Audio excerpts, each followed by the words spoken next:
Coming up, a man is arrested after a mother and child were murdered in Lincolnshire and an off-duty policeman injured. The Lunchtime News with Lucrezia Millarini. Good afternoon. In the past hour, a man has been arrested in connection with the murder of a mother and her 9-year-old son at their home in Louth in Lincolnshire. Police launched a manhunt for Daniel Bolton yesterday evening. He's also suspected of injuring an off-duty police officer. Well, neighbours of the murdered mother and son say they are shocked as flowers have been laid at the scene. John Ray reports. Now, just 5 months old, Arthur Morgan is offering hope to hundreds of poorly children. He's become the first child in England to be given gene therapy for a disease that has reduced his life expectancy to 2 years. Spinal muscular atrophy causes progressive muscle weakness, loss of movement and difficulty breathing. The new treatment, Zolgensma, gives Arthur the chance to sit, crawl and walk, but with a price of £1.79 million per dose, it's thought to be the world's most expensive drug. Helen Keenan reports. Now, according to the roadmap out of lockdown, June the 21st was the date suggested when COVID restrictions in England would be fully lifted. But some experts are warning the government to delay that decision. It follows a small rise in cases linked to the Indian variant, now to be known as the Delta variant. Our political correspondent Carl Dinham reports. Still to come.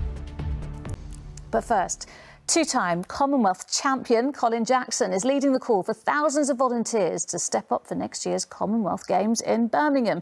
Sporting stars, including Paralympian Ellie Simmonds and boxer Galak Yafai, have been volunteering in local communities in a bid to drive up interest.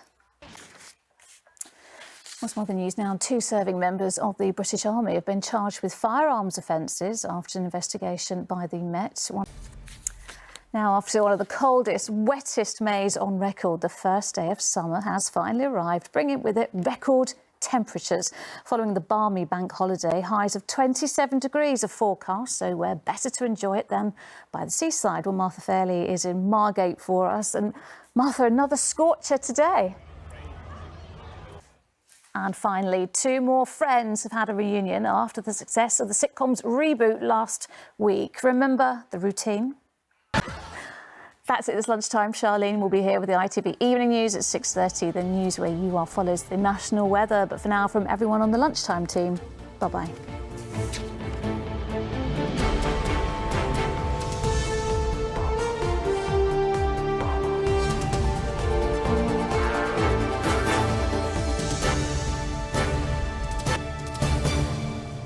Hello again. Now the main stories in London. And Transport for London has agreed a bailout worth more than £1 billion with the government.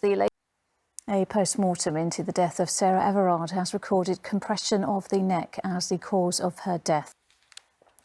An inquest into the death of Fishmongers Hall attacker Usman Khan has been told the terrorist was shot 20 times by armed police before he died. A teenager was stabbed to death last night in Edgware. The 18-year-old died in Montrose. The police are also appealing for people to come forward after a man was stabbed to death in Islington on Saturday.